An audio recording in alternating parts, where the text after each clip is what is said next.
கடந்த 2 நாட்களாக பெய்த மழையின் காரணமாக திருவள்ளூர் மாவட்டம் கும்மிடிப்பூண்டி ஒன்றியத்தில் சுமார் 2000 ஏக்கர் பரப்பளவிலான நெற்பயிர்கள் நீரில் மூழ்கியதாக விவசாயிகள் வேதனை தெரிவித்துள்ளனர்.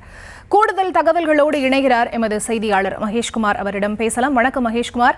விவசாயிகள் என்ன கூறுகிறார்கள்? எத்தனை ஏக்கர் விவசாய நிலங்கள் இதனால் பாதிக்கப்பட்டிருக்கிறது?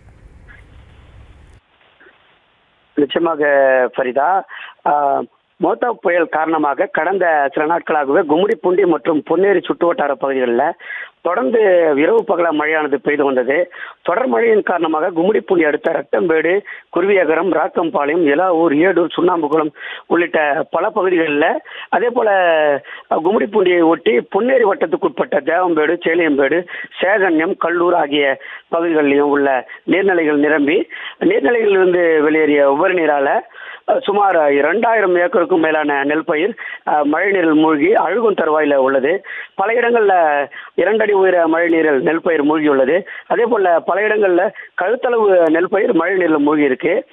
இதனால பல லட்சம் ரூபாய் விவசாயிகளுக்கு இழப்பீடு ஏற்பட்டுள்ளதாக சொல்லப்படுது.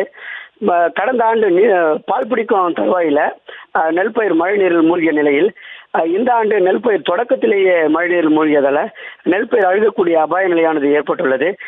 சில இடங்களில் நெல் பயிர் அழுகியதையும் விவசாயிகள் உறுதி செய்திருக்காங்க.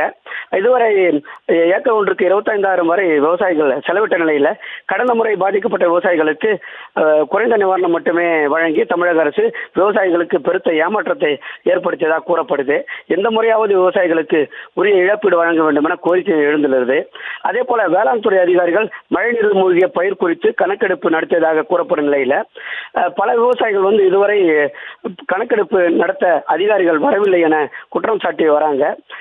எனவே பாரபட்சம் இல்லாம அனைத்து விவசாயிகளின் நிலங்களையும், அதாவது பயிர் சேதத்தை ஆய்விட்டு உரிய இழப்பீடு வழங்க வேண்டும் என விவசாயிகள் தரப்பு கோரிக்கை வச்சிருக்காங்க. அதே மாதிரி விவசாய சங்கத்தினரும் கோரிக்கை வச்சிருக்காங்க.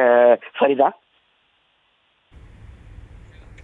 விவரங்களுக்கு நன்றி மகேஷ்குமார்.